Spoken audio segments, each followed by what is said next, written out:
Hey, hey, hey. What's up today? How you doing, folks? Thanks for watching. Welcome back to Whispers from the Void. I'm Evan. And I'm Phil, the Vitesse for the Intimates. Thanks for tuning in. We're going to do some sacrilegious stuff. It's going to be great. You're all going to love it. I know you are. Today, we're going to do something. Maybe we'll bring it back. We're going to see how this goes first. But today, we took a band who has quite a lot of albums in their discography. And we're going to kind of take the chronological order of all those, and we're going to mix them up. And basically what we want is we want to eventually come out with, where the band, something that makes sense for the band musically, that kind of, you kind of go a little forth through all of them, and rather than what it is right now. Yeah. Because for this particular band, we kind of felt that they kind of had albums that were closer to each other than, say, others before them. So we're just going to kind of rearrange them and talk about it and discuss. So the thing is, we are rearranging, but we are not taking the context behind those albums, because what I heard of some albums, there was a context behind them. For often, there was some context like of death or something like that. A context with their lives, basically. So we are not taking those contexts. We are just taking musically, vocally. That's all we are taking. So if you say in the comments, yeah, but don't take that album in that place because of that context, blah, blah, blah, we don't care. We don't fucking care. We just care about the music. We care about the music only. So yeah. We're music only. We don't care about feelings. Fuck feelings. But so I have a bit of a criteria in my head. One of which is that you have to be around for at least a decade. You got to at least be around for 10 years as a band. It doesn't matter members. If you had changes or anything else.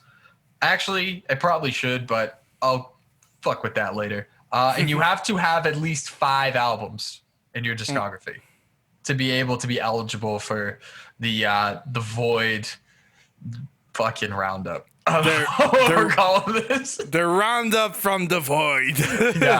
yeah, the rearrangement. You have to meet the criteria. The Void's roundup. Yeah, I love it. Let's take that. Yeah, Void's roundup. Let's stick with that. But like always, we're gonna start with some nice adult juice beverages. Some divine potion. Yeah. So today, I have one that I've actually been drinking for a little bit. Is this one also canned heat? Yeah, this is another canned heat one. This is one I had before I had the Ibex, which is in our other episode there with Matt and Steph, which was a fucking awesome episode. It was if you haven't heard fun. it, go listen to it. So today I have Where's the Freakin Clickah? Oh shit, Simpsons. Yeah. So it's a New England IPA. It's a 7.2. So far, it's been pretty solid. I have, again, by Canned Heat. Oh, Canned Heat. Yeah, by Canned Heat, right in Fall River. Guy. I'm pretty impressed with it. It's pretty solid. I struggle to find out, like, the hops in this. I don't know why. Maybe it's because every time I drink it, it's never my first beer. So maybe this time I'll be able to kind of tell you guys what I get out of it. It's definitely I wouldn't call it a juicy. It's just got a lot of love to it. So, as we go, I'll probably chime in and give you guys a little bit because, the people's love to knows. Love is the best thing in the world, man. I would show you the color, but I have my Stone Cow Brewing. I have my Stein. I Big Stein guy. I thought this glass you were only taking that cup. You were only taking stouts and porter. That's what you said. That's what I have for later. The sun. The sun. I'm trying not to do that many dishes. I always have my glass of Vox and Hops. Always. Big cartel page, people, go get one. Yeah, go on on this big cartel page of Vox and Hops. Go get one, but you don't have the hops vine with it. You only have the glass, and you can have a cool beanie too. Maybe one day we'll have one, except it will be a fucking pint glass because I drink a lot. Yeah, pint for me. It's always that. And I opened it before I presented, but I don't care. I would do it like another order. I'm going to pour it and just doing a lot of mess with it. Because what you see that is the beer. Wow, look at all that foam. It's foamy as fuck. But the beer, it's called the Mandrill. No. Mandrill. I love the can art.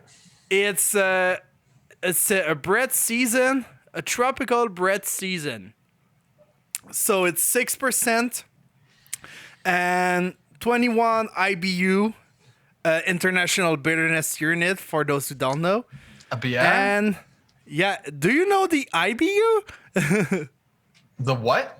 The IBU, the International Bitterness Unit. It's the unit for the bitterness. Like if it's it's a unit, like it's a little bit like the Scoville scale.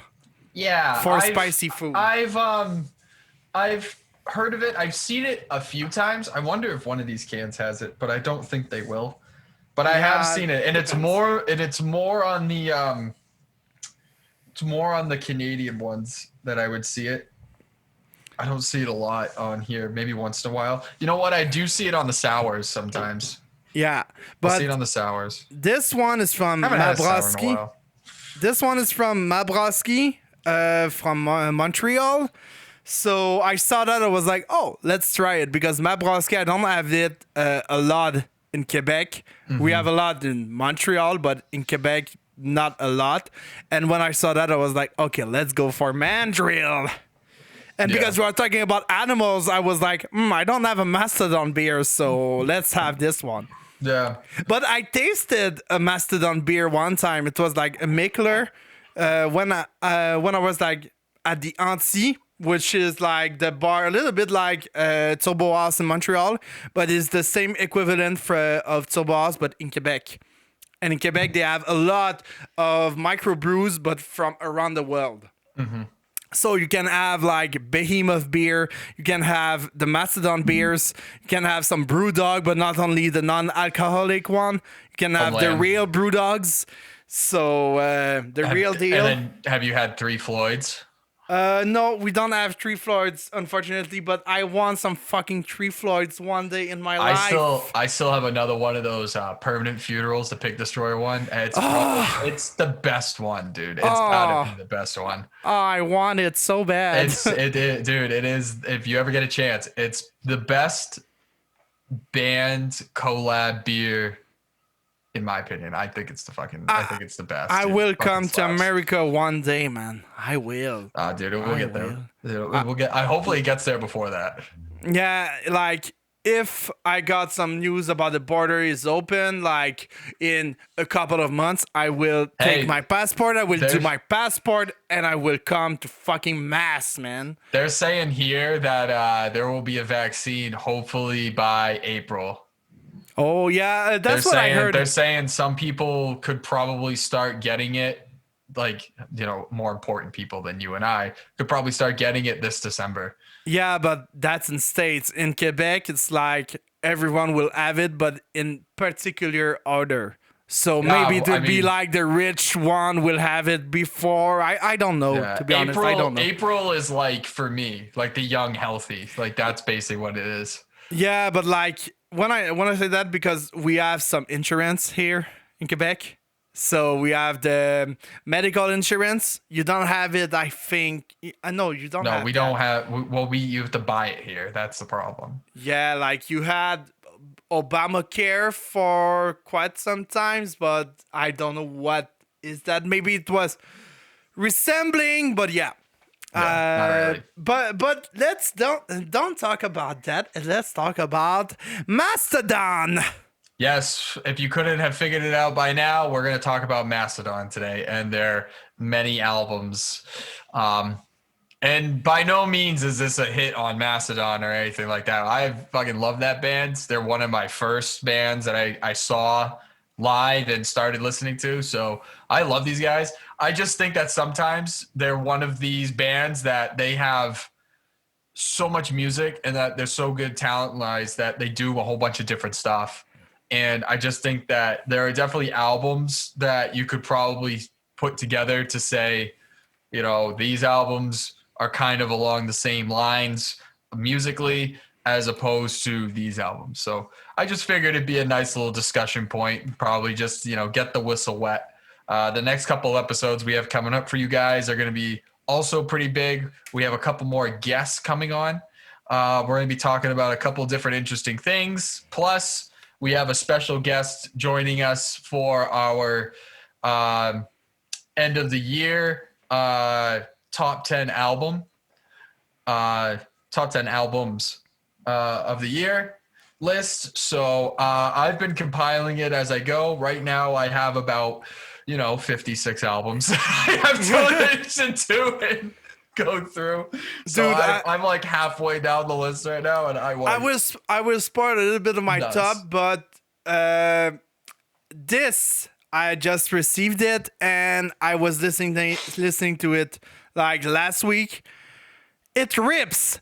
Only one song that I could get it off the album. It's called Implore the Negative. I implore the negative. Oh, you heard that? Yeah. Do you know why? Yeah, I know why. I hear you. No, I won't talk about it because I will keep it maybe for top, maybe for the top of the year. I don't know. I don't know. I don't know, man. But you know what? Benighted is on my list, but it's like top 50s. Oh, okay. It barely made it on the list, and it's just because this year I don't know what happened this year, but like I got a lot of black metal on there, dude. What? I got a lot of black metal on there, dude, in all sorts of different forms, like brutal black and shit like that. I'm just like, what happened to me? Like, what is going on? This year was just depressing, so I guess I was like, yeah, dude, Satan. But that's the perfect transition for the Mastodon. Pig squeals. Transition. Let's go. Let's start the episode, shall we? So, how we're going to do this is first we're going to go through every album in the discography as in order by year it was released. And then at the end of the show, we will each kind of take them and just go, and we're going to rebuild them. Yeah. We're going to rebuild them. It's going to be great. It's going to be great. So, first up, we have Remission. Now, Remission is a fantastic album. It was actually not their first. It's their first official full length, but they actually had one before that, one of their EPs. It was called Call of the Mastodon. We're not going to include that one because if you want to listen to it, you can go back. I think it's some of their coolest stuff, what they did on that EP, but it really is more or less not what Mastodon is. It's kind of like, if you know Mastodon, they really are into like, High on Fire and some of the more harder death bands, but they have a particular sound. All four of the guys are fucking super talented, and they all participate vocally. Yeah. Which is kind of what makes them unique. Yeah, just like that. On that album, it's only Troy, the bassist and singer, and Brent.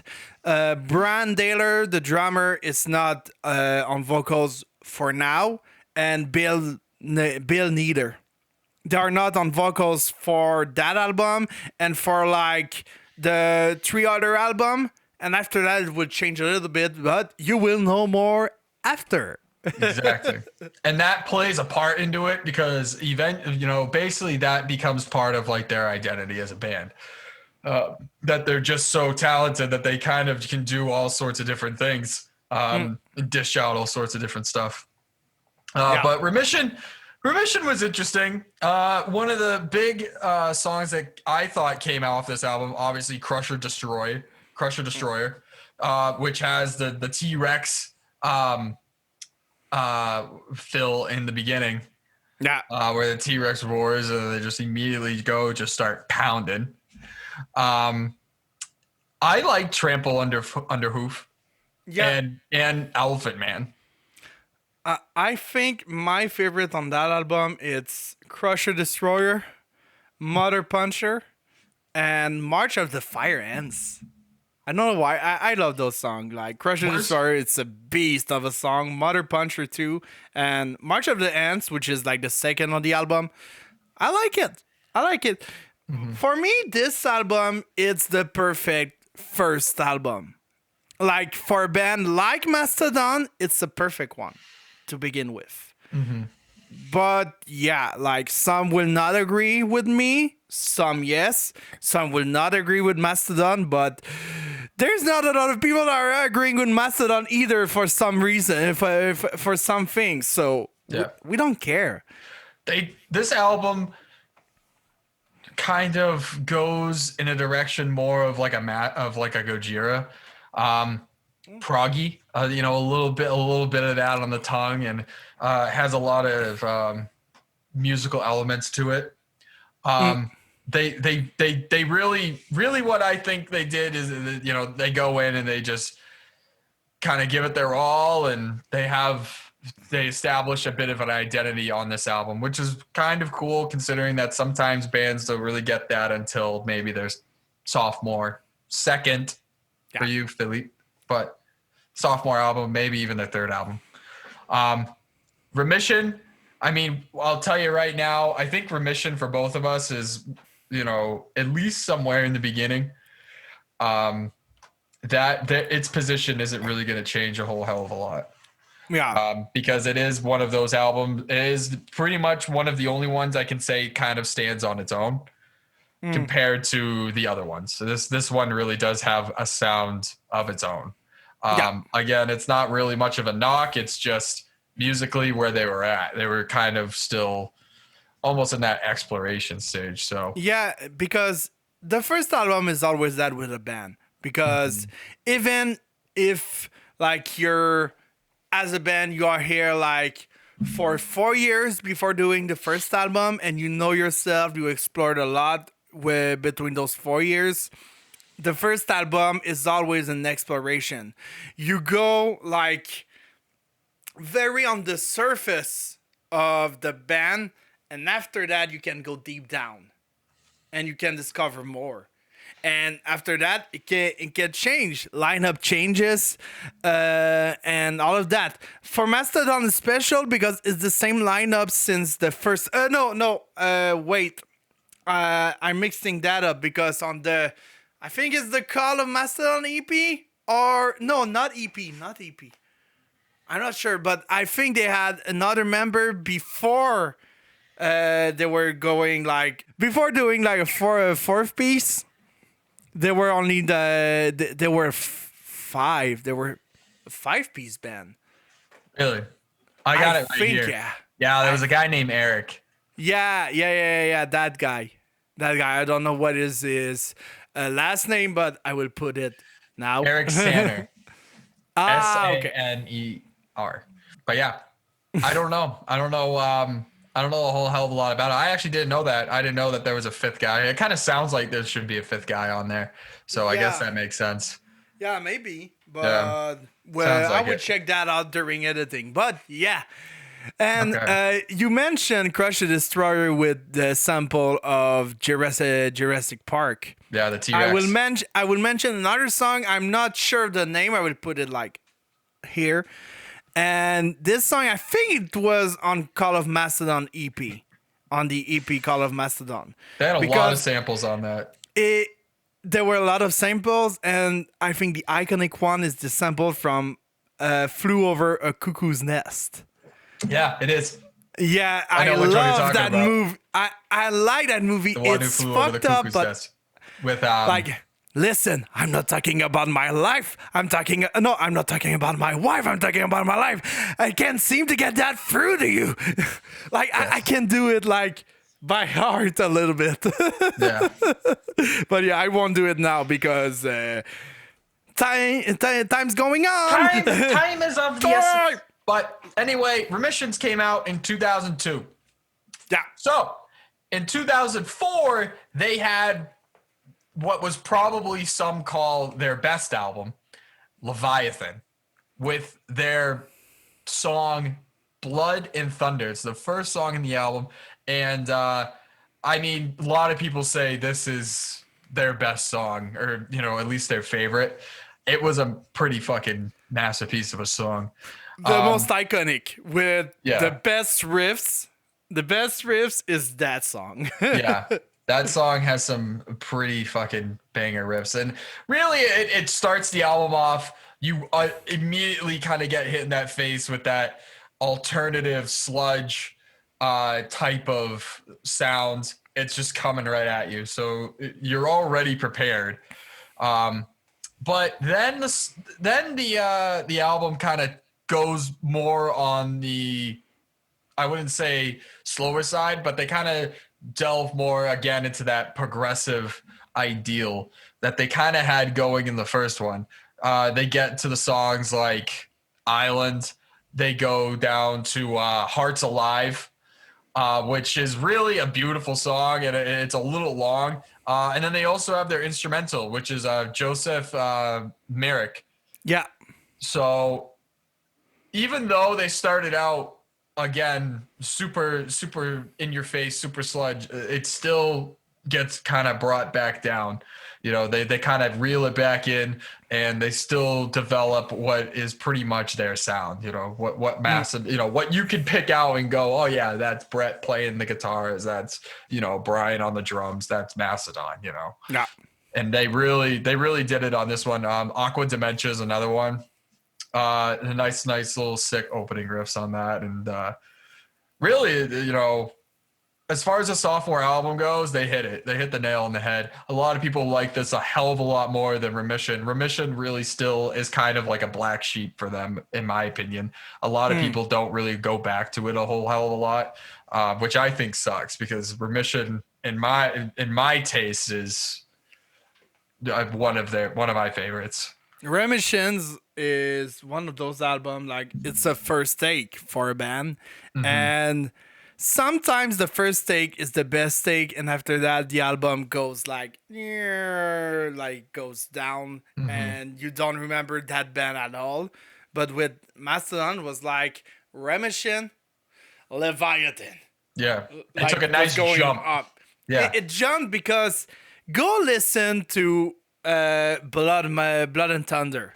That riff is iconic. Like, you want an iconic riff on guitar? You take Blood and Thunder. Like, dun dun dun dun dun. You know it's fucking Blood and Thunder. You just hear that riff and you're like, oh fuck, the blood is coming on. But yeah, so very riff heavy, this album. It was very, very much so. Very Iron much so. Tusk is another song that is riff heavy. Iron Tusk. I think my favorite on that album, it's Blood and Thunder, Iron Tusk, and Megalodon. Those are my favorites. I like Blood and Thunder, Sea Beast, Naked Burn, and Hearts Alive.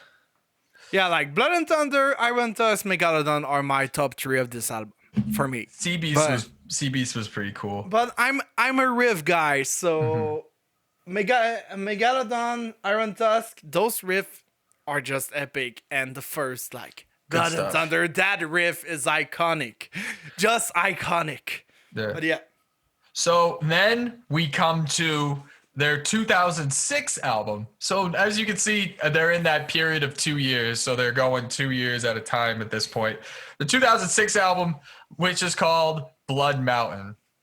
Blood Mountain is actually the highest peak in Georgia, the state of which these guys are from. And much like Leviathan and the idea that they're talking about Moby Dick, they kind of took Blood Mountain and they talk about a creature, the Sasquatch, and really develop a story and kind of bring the album along with the story. Remissions really didn't have, at least not to what I can do or at least not what I can imagine.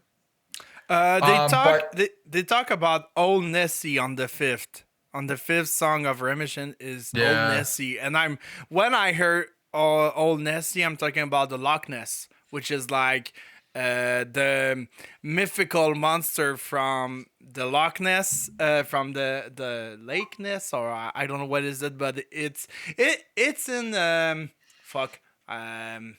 not Nova Scotia. Wait, what is it? Fuck.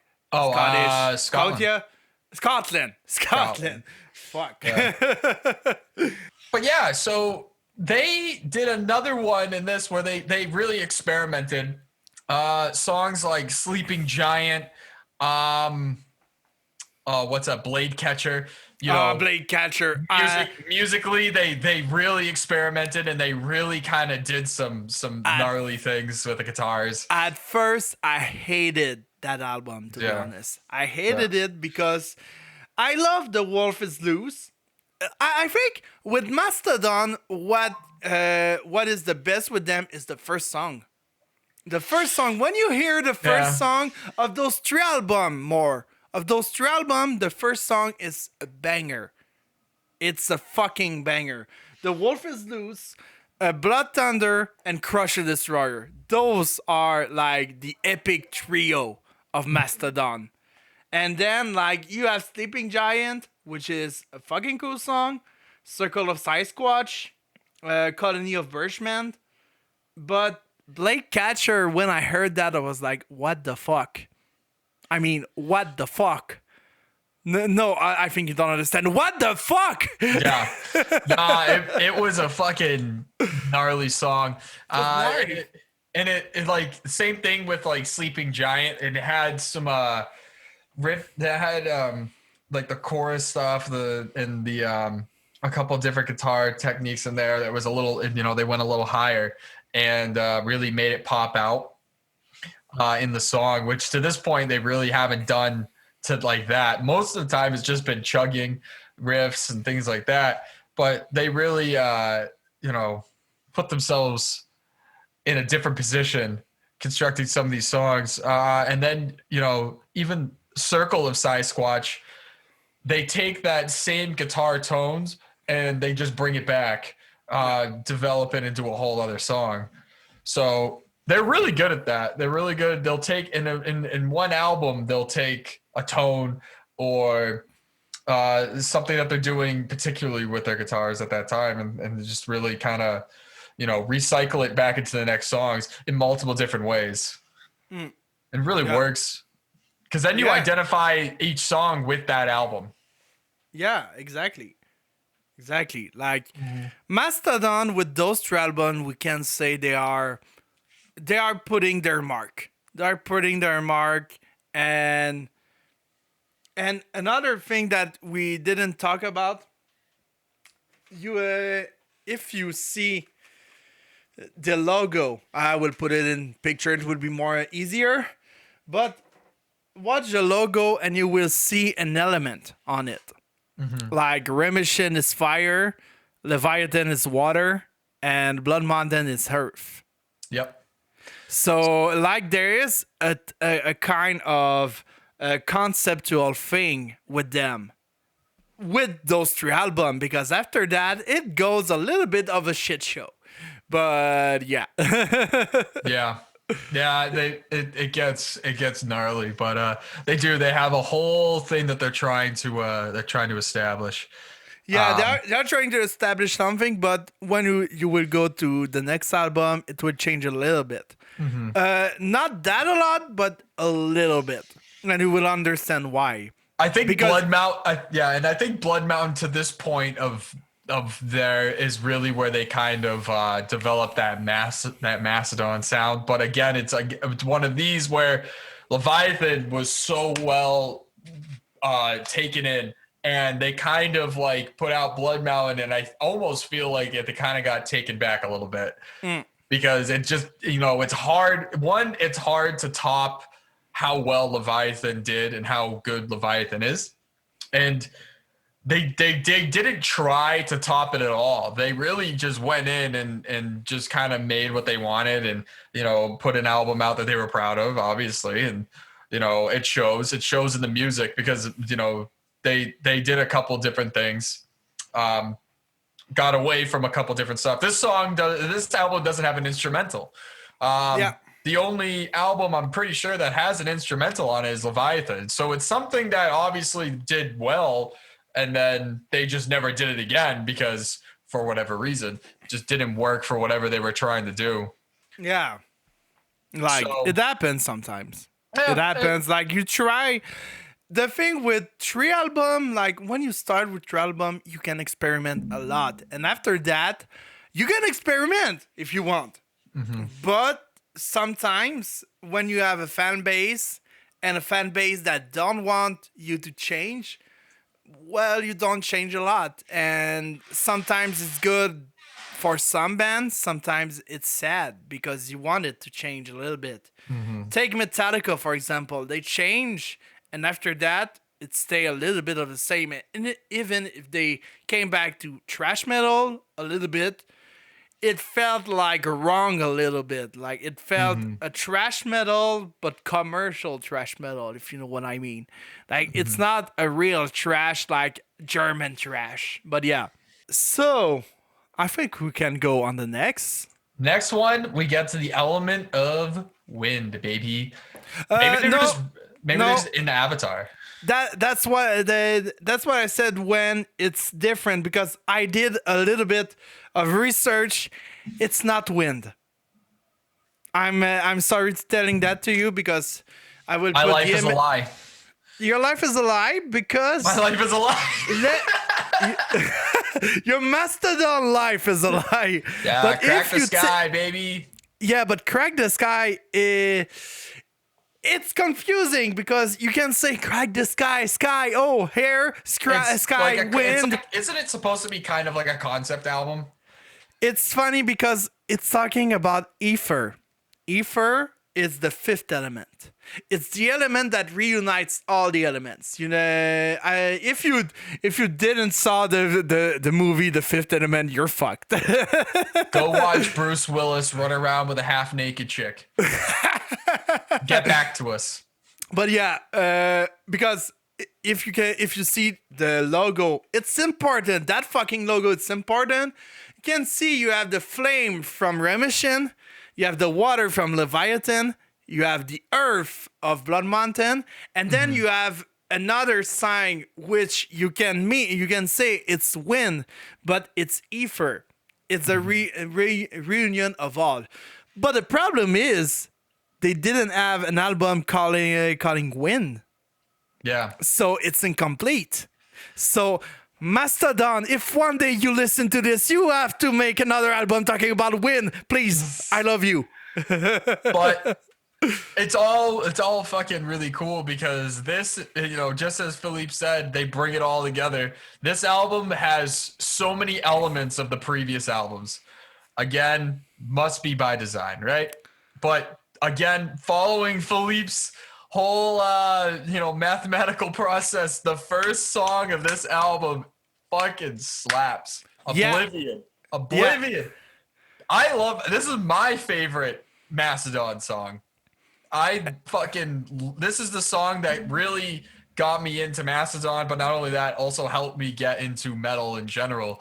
This album came out in 2009, and it is amazingly crafted. And they also finally feature, I think it's Daler actually does vocals on this. On the old album, in the chorus. I think, on Oblivion is doing the verse.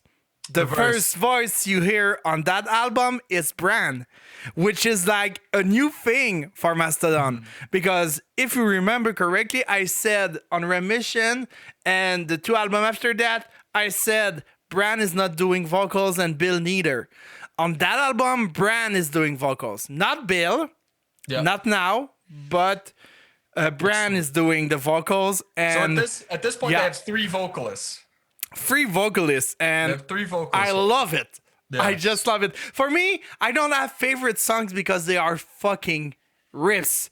All of that album rips. But if I have to say my favorite, because they have 7 songs on that album, because They're the longer. Czar and the Last Baron, they are doing like 13 minutes each.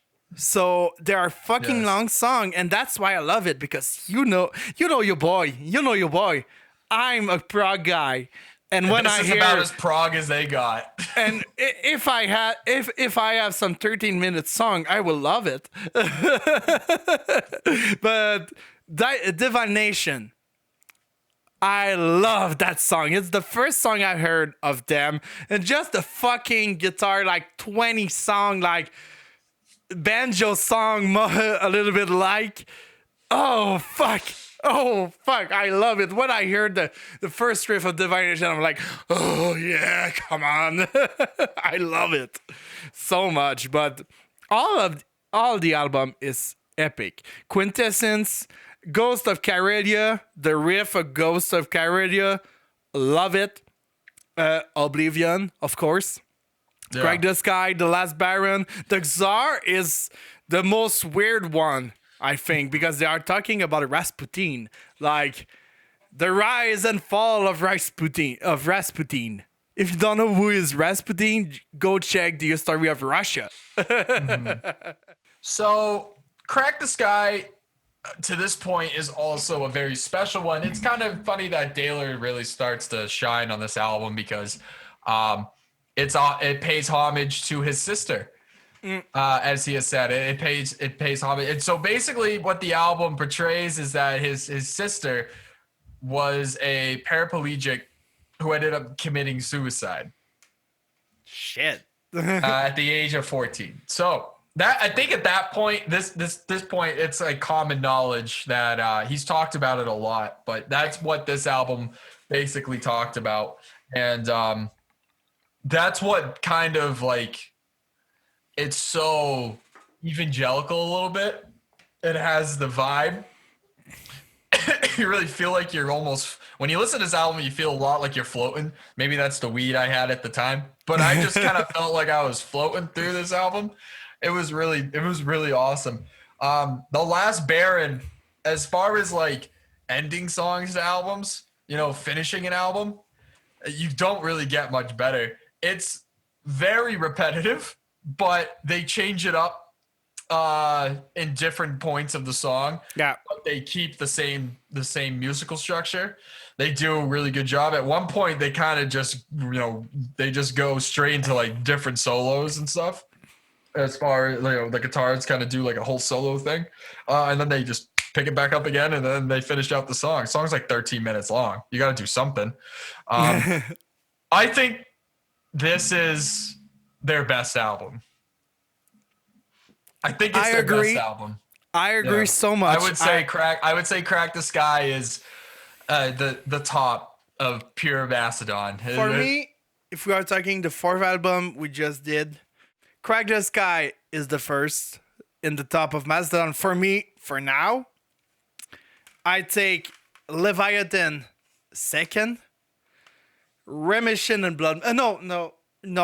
Remission and Blood Mountain on the third spot, because I can't have a 4th, because Remission and Blood Mountain, for my liking, they are at the same space. But Leviathan is second, and Crack the Sky is the top, baby. The top. To this point, to rank them, I have to go Crack the Sky's Remission, then Blood Mountain, then Leviathan. Leviathan's last for me. I don't know why. I just don't musically attach myself to that one as much as I do the other ones. Remission's the one that I really I will listen to all the time. It's in a constant rotation for me. So, and then also their EP, but their EP and Remission are kind of like very close musically to each other.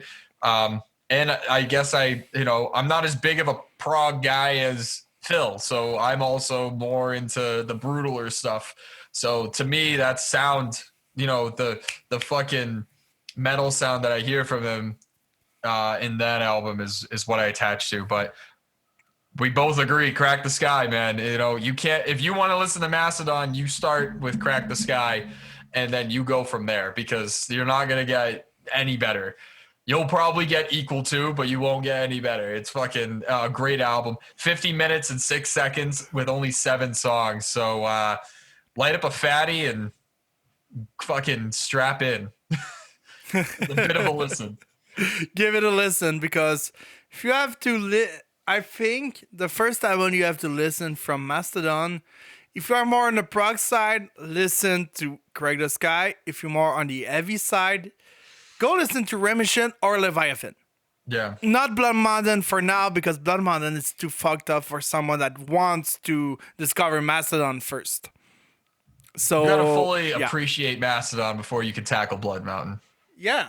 Like, I think if you want to tackle to attack Blood Mountain, go check Remission, because there's some glimpse of Blood Mountain at some points in that album, but a glimpse, like a little bit, like you see a little bit, and then you're like, okay, Blood Mountain, I understand why I have to listen to Remission before, because Leviathan, it's a banger of riffs, but it's not like a glimpse of Blood Mountain. The glimpse of Blood Mountain is Remission, because you have some parts that reminds me that, for me, it reminds me of Blood Mountain at some point. So again, now we're sticking to, well, I shouldn't say that. So 2006 was Blood Mountain, and then they came out with Crack the Sky in 2009. Yeah. So they went 3 years for that album, but then they went back to the 2-year to come out in 2011 with the album The Hunter. And this was really the first, when I saw Mastodon live was when I first was when they were touring this album. This one is, in my opinion, their strangest. It's their strangest, but it's also probably, if it, right up there with Crack the Sky. It's a freaking great album. They do a bunch of things musically strange while keeping to what they are musically. Again, when they're Mastodon, they kind of fucking are all over the place. Songs like Blasteroid, The Creature Lives. The Creature Lives. The Creature Lives is a gnarly song. The It's like an orchestra. Lives. It's like it's like a weird point in the album too where it shows up. Yeah, but you want to hear Bran at his best, you listen to Creature Live, because I think this song is like, you take a lighter and you just, the creature lives. Like, I love that song. It's not a banger. It's not like Leviathan, but fuck it. I love it. It's good stuff. But like the bass on it, I'm like, dun, dun, dun, dun. Like, I just love that bass riff. But yeah, The Hunter, I won't say it's their strangest, but because Blood Mountain is the Blood peak Mountain's of the fucking weird, yeah. But for me, I think it's their strangest because musically, each song, there's so many different things they do. You go from Black Ton to Curl of the Burl to Blasteroid. Blasteroid is one of my favorite songs by them. They do some fucking screams. There's actually screams in the song, which is done fantastically. Black Tongue is just like a fucking it's like a stoner. It's like a stoner's baby. It's like a fucking, I don't really know how to describe it. I would say that if we had to say something about how Phil's algorithm works, this is the odd duck out. Yeah, like Black Ton's the odd duck out. Yeah. It's not It's not really something that gets you into the album, sucks you right in right away. It kind of almost gives you a taste, and then they go to like Curl of the Burl. For me, And Curl of the Bird should have been the first song. yeah, and then Curl of the Burl is where they really kind of take it away. They get you in the they start getting you into what they're trying to do, and musically it's a whole different song from what they've done to this point. Mm, It is. It is a bunch of of different course. things. It's easy alternative metal. Yeah. Easy. It's there's nothing really sludgy about it, which really is kind of like their sound. Chuggy, sludgy, proggy, different things of that nature. They take you around. And I mean, that's like the whole album. Even when they go down to like, they have 2 bonus tracks. If you got the deluxe version, The Ruiner and Deathbound. So The Ruiner? yeah, I don't have that on mine copy because I have the copy with the DVD and all of it. But I'm looking at this. I have Deathbound, but it's a video. It's Yeah. not a song on the album. So it's only a video. Yeah, so I'm just looking at the Spotify one. Okay, you have the Yeah. Spotify one. I'm following the Spotify stuff. I have the goods. I have the real goodies. Yeah, he has the solid. I highly suggest buying the actual CD if you can. Yeah, but that one, it looks like it. When you say weird, it's weird. Like Yes. that's a weird. That's kind of weird, but I like it. And you want a weird video? Go check Deathbound. You want a fucking weird video? Go check Deathbound, because when you say Brand Daler is just showing like, "Hi kids, it's Brand. Let's talk about something not good, evil or something like that." Like, it's Yeah. so strange, and I'm like, "What the fuck, dude? What It did is- you this took? What did you took? Did you took Mosh like fucking Brent? No, Brent is taking only marijuana. What I heard of, not sure." All right. Now we get into their next album, which comes out in 2014. Again, now we went back to the 3 years. Once More Around the Sun. I think this album stands out as being, I don't know. For me, it fell short. Commercial. Fell short by a little bit. Yes, commercial. I guess that's But I probably won't the say better way to say it. Yeah. there's a better way, because commercial for me it's not a good example. It's like Yeah. Once More Around the Sun. If More I'm just talking about alternative. song, It's more alternative metal. you have the Motherload and High Road, which are fucking beast of songs. Yes. But then, like Asleep in the Deep, it's very weird. Even Chimes at Midnight is kind of. Halloween is a good song. I like the song I Halloween. like the Motherload, Ember City, Once More Around the Sun, and Yeah. like Aunt Lisa's not bad, but like it's a weird point in the album. Diamond in the Witch House, which had some good parts too. But for me, it's the album that was like, you know what they say about Mastodon? They are saying they are a dad rock band.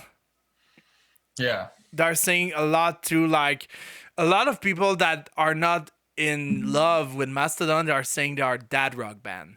And that album for me, we can see it. if we are talking about dad rock band, it's the first album of it. And I think not the only one, because the other one after, maybe it's a bit of dad rock, but not too much. Just enough. We'll get Just to the enough other dad one. rock. I have a lot We'll get to to say the other about one. I have a lot to say, but for Once Around the Sun, the Motherload and High Road, they are fucking beast of songs. Yeah, They're so fucking beast of again, songs. we're into another Mastodon album that has all the elements, and then they have these fucking banger songs. Like Phil said, High Road, the Motherload is really the standout song on that album. Of If course. you don't agree, then you just won't agree with me. I have the vinyl of the single Yeah. because it's the so song's fucking epic. awesome. It's fucking epic. Song is sweet. The music video is even better, so go check that shit out. Yeah. But again, now we're back to Philippe's algorithm. This is just like The Hunter. The first song, Tread Lightly, doesn't really stand up to what they were doing previously, which was coming out with a fucking great first song on the album that drew you right in. Really, the Motherload's the second song in the album. That's the song that, if you make it past Tread Lightly, that's the song that should get you in. So if you don't understand but then, real quick, the Motherload, once you hear it, you don't hear anything else quite like it on the rest of the album. Yeah. You really don't. Of course. Once More Around the Sun, the title track song is pretty good. I think it is probably the closest. High Road, the riffs of High Road. The riffs of High Road, but then there's like a drop off of like, and it's not song, it's just that they fuck with styles, man. They go on these different realms of musically. I think something we take apart a lot, it's the fact of the track list is fucking important. Yeah. But when I say fucking important, like I would have put the Motherload first, High Road second. I think Tread Lightly, I would have put it like fourth. Like I put Motherload, High Road, Once More the Sun, Tread Lightly, Chimes at Midnight, Asleep in the Deep. And then after that, I'm not sure. But I would just change the first part of the album. I would have put Tread Lightly last. Seriously? I would have put it last on the album. Okay. Because it has a lead. It has a nice. If there's anything, it has a nice little lead up. Yeah. Has a nice lead up to the end. Maybe in between. Maybe before Halloween. In between Halloween and Diamond in the Witch House is where I would put it. Yeah. That's probably where I put it. Yeah. But again, maybe there's a reason that we are on the podcast talking about it and not the musicians who make the money fucking making it, Maybe that's just like they say, opinions are like assholes. We all got one. Love that. I don't know if you want to flaunt your asshole around everywhere, but hey, you do you. You do you. So you do you. Aunt Lisa in that album I have to talk about is interesting because they have like a chorus of kids who like show up at like near the end of the song, and it's kind of strange. What song? Aunt Lisa. Oh yeah, Aunt Lisa. Yeah, now Aunt I remember. Lisa. Yeah, it's a little strange. Yeah, I remember now. Let's fucking go. And you're like, oh yeah, that one. Now I remember. Fuck yeah. It's fucking. Let's fucking go. Yeah, it's just kids swearing, and you're like, what's happening? But that song leads up very nicely into Ember City, which I think is probably one of the other good songs on the album. Mm-hmm. I just feel like there's like lulls in this album. I don't know why. I maybe I'm an asshole, but I just feel like I listen to it sometimes and then I get different points of lull. Like I get like I'm all in, and then it's like I look back after like 7 minutes and I'm like, oh, I missed 2 songs. Like it just doesn't capture me the same way that some of them do.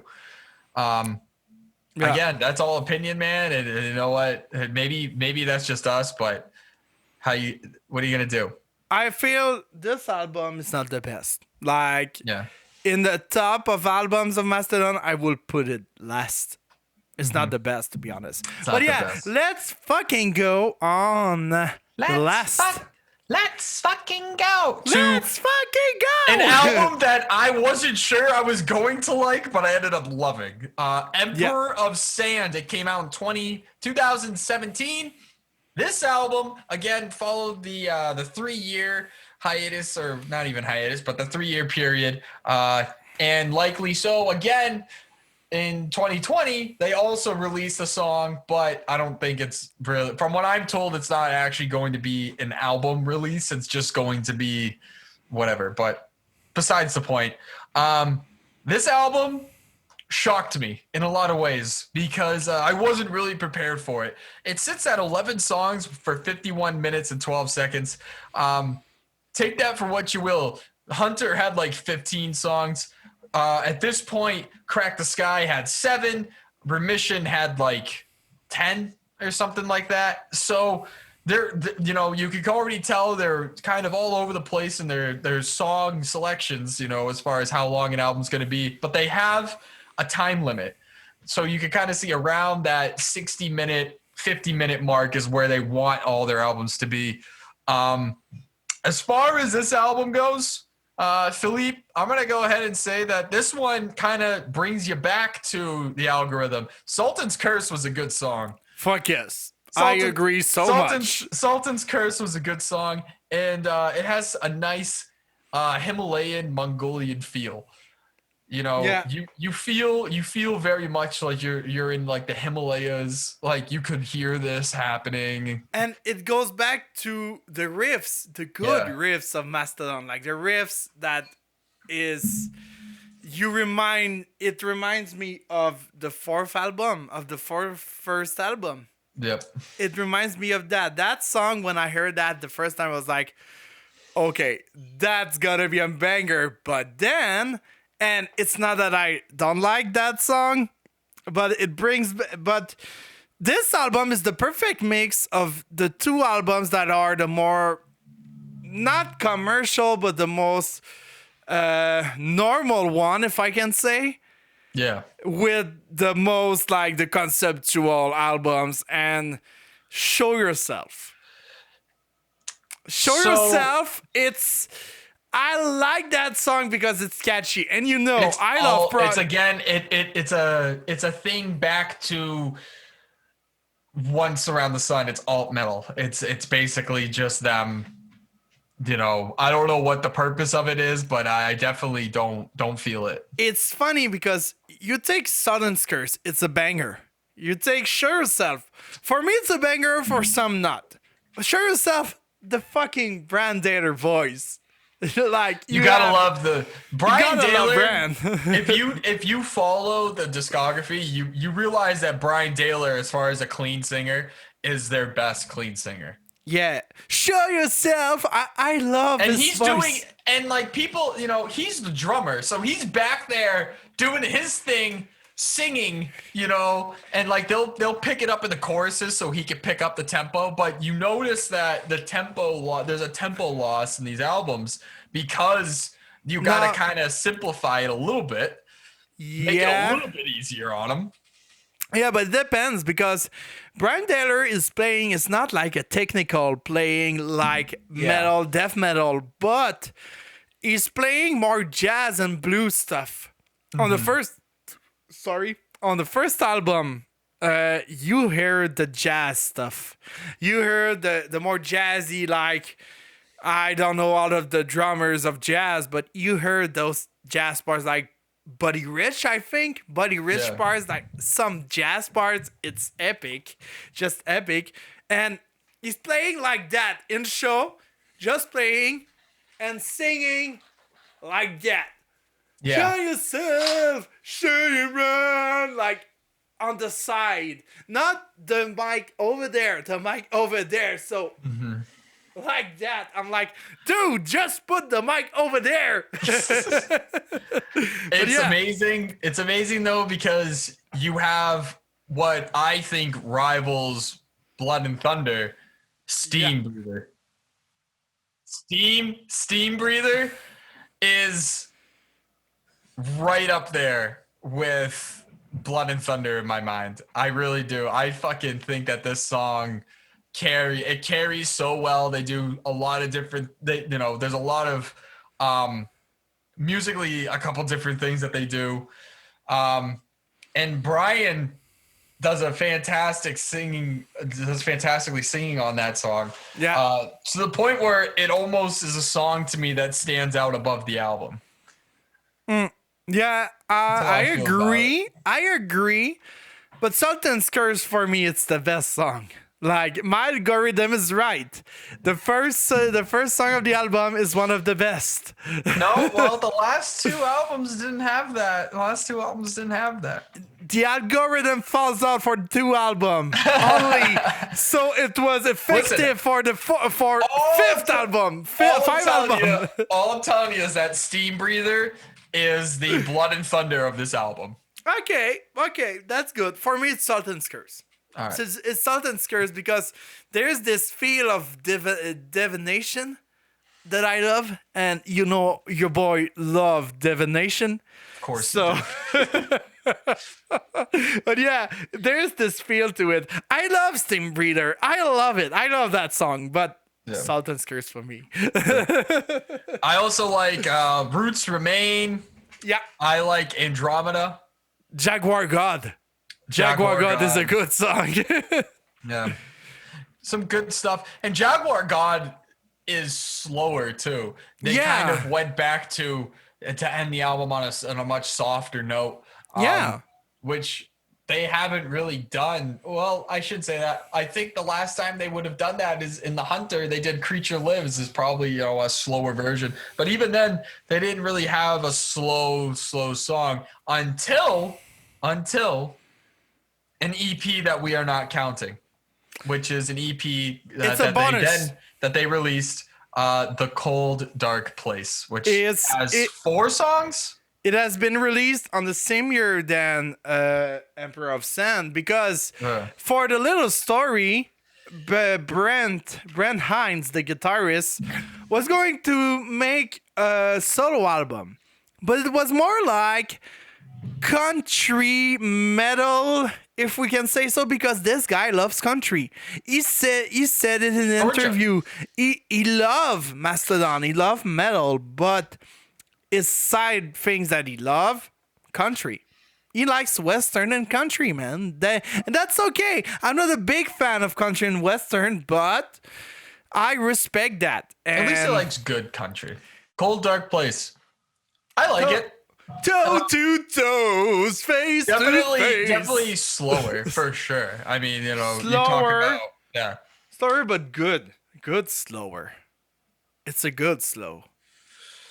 Let me pull it up here. Toe to toes. Blue Walsh is my favorite. Toe to toes for me. Blue Walsh has a nice tang to it. I like that song. I love toe to toes. Like if it sounds like divination, I'm like, dude, I'm in. Yeah, I know. I knew you would like toe to toes. Like what a song that I love in metal or more prog and sludge prog. It's the sound of acoustic guitar with guitars like a solo guitar or something like that. When you have this song in the mix, I'm like, okay, dude, I'm in. I love that. All right, here we go. We've now reached the end. We're going to exclude the EPs, as I said, because they're just too easy to go from, here to here. Obviously, if you were going to do it, it's Call of the Mastodon, then Cold Dark Place, because that's just where they were. So now we have Remission, Leviathan, Blood Mountain, Crack the Sky, The Hunter, Once More Around the Sun, Emperor of Sand. There's 7 albums. Yeah. So here we go. The way we should do this, I'm going to start with starting with Remission. I'm going to go up the list, and we will each give a number where we believe in 7 where they belong. Remission for me is going to be out of 7, my number 3. It's going to be my number 3 on the list. And it's going to be 7 starting. 7 would be the end. So if I gave it to you in the discography, it would go 1 to 7. 7 being the end, okay? So Remission for me is number 3. That will be number 3 in my discography. Okay. Remission for me is number 2. Gotcha. I would put the image like over there. I'm writing it down right now so we have it. Next up is going to be Leviathan. Leviathan for me is going to be number 1. That will be the first in I'm my on the same discography. page than you. Leviathan right. number 1. Leviathan. That's an. There we go. Hit the buzzer. Hit the buzzer. We both had the same. Yeah. Next up, we have Blood Mountain. Blood Mountain for me is number 2. Same, but it's number 3. Yep. So right now we had Remission and Blood Mountain switched. Crack the Sky. That's where we switch it up because Crack the Sky for me, it's 6th. 6th. Yeah. Crack It's the Sky 6th. for me is going to be 7th. Okay. 7th. It is the end of my discography. I think Crack the Sky is the most Mastodon thing you're ever going to listen to. That's what I believe. Yeah. Next up's The Hunter. Shit. I will put it 5. It's going to be number 5 for me too. Hit the buzzer! Hit the buzzer! Yeah. So far we have number 1 the same at Leviathan. We have number 5 the same at The Hunter, which is funny because The Hunter just kind of stayed where it was. It never moved for us. It was always the 5th album. Yeah, like what moves? The only thing that moves for me, it's like Leviathan and Remission because Blood Mountain for me it stays where it is, and The Hunter too. So if you're following along, we have 2 more albums with 2 more numbers. So Phil still has number 7 and number 4, and I have number 6 and number 4. So then we get to Once More Around the Sun. For me, it's number 4. Me too, baby. Hit the buzzer, motherfucker! Hit the buzzer! Hit the buzzer! All right. Once More Around the Sun. Yeah, you know what? I wish I had to really think about that because Once More Around the Sun really is so alt to me. And it's just kind of a little bit out of place. But I mean, to go from Remissions to Once Around the Sun, I feel like that's a little bit closer. Yeah. A little bit. For me, Just slightly. For me, when I choose Leviathan as first, for me, it's the best start. To start a Mastodon discography, it's the best start. After that, you take Remission. Remission's like, it's a good start too, but for me, it's a little bit more experimental, like with some glimpse of Blood Mountain, and then you have Blood Mountain. But after that, they are so exhausted of fucking Blood Mountain because it was too much experimental. So they go on something a little bit less experimental, which is Once More Around the Sun. Yep. After that, they go on The Hunter, which brings a little bit back the experimental, but with some part of Once Around the Sun in it. That's okay. Mm-hmm. That's completely fine. And then you have, I said number 6, Crack the Sky. So everyone will like, oh, we want a new experimental. And they were like, you want some experimental? You will have some experimental. And they did Crack the Sky. And you know what's next for me? We're down to Emperor of Sand. Emperor of Sand. For Phil, it is number 7. For me, it is number 6. And I will say why, because I said Crack the Sky was number 6 because they were bringing back the experimental. In Emperor of Sin, you have some experimental, but maybe they were tired of experimental. I don't know, but Emperor of Sin is the perfect mix between the two, between like the commercial and like with a grain of salt, like with a little bit of salt, just like a little bit experimental, a little bit normal, standard, but it's the perfect mix between both sides of Mastodon. Mastodon always been like experimental, heavy, and a little bit soft. It's the perfect mix between those. Yep. For me. Yeah, I mean, a lot of you probably might look at this list and think, well, that's just your favorite albums in reality. And I will tell you, my favorite album by them to this date is Remission. So Remission, if I was doing it by my favorite, Remission is top. Remission's the best, in my opinion. That's my favorite. And then it would be Crack the Sky, and then it would be Emperor of Sands, and then so on and so forth. But we're thinking music. We're thinking discography. We're thinking if you're going to introduce Mastodon to somebody, this is what we think you should listen to first in this order, regardless of how it came out. Yeah, and for me, if you say a top, because I said Leviathan first, but for me, my top is first Crack the Sky, second Leviathan, and after that, I said Remission and Blood Mountain on the third place, but it would be Emperor of Sand for me.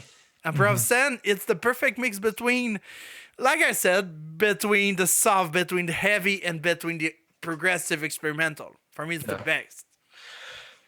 All right, guys. Well, that brings us to the very end. So, like I said, we have a couple of guests coming on the podcast with us very soon. We're going to have a couple of different cool episodes for you. So stay tuned for all of those. Let us know your discography list. If you feel that we were a little bit off with some of them, please let us know and discuss. We'll discuss with you. Maybe, light us up. I don't give a shit. And yeah, so just so you guys know, we will be having a Phil only episode coming up in the future because I am getting married next Saturday. So I will not be around for a week because not only is it US Thanksgiving, but it will be my honeymoon. So I will be leaving.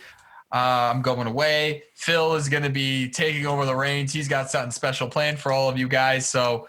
And then we'll come back. We will have our 3 episodes. And then after our year-end episode, which is basically our top 10 of the year, it's going to drop the 21st of December. And then we will be taking a break. We're going to take 2 weeks off because Christmas, New Year's, we're all just going to take our batteries, recharge them, get us going again, and then we will see you guys after that for another whole new year, 2021. Hopefully it's fucking much better than this, and we'll have more music to talk about. Hopefully, but without 2020, we wouldn't have met each other. Exactly. 2020, even though it's been shitty, it brought us so many great things. Yeah. All right, guys. So, without further ado, I'm Evan. And I'm Phil. Thanks for watching, guys. See you on the next episode. Bye.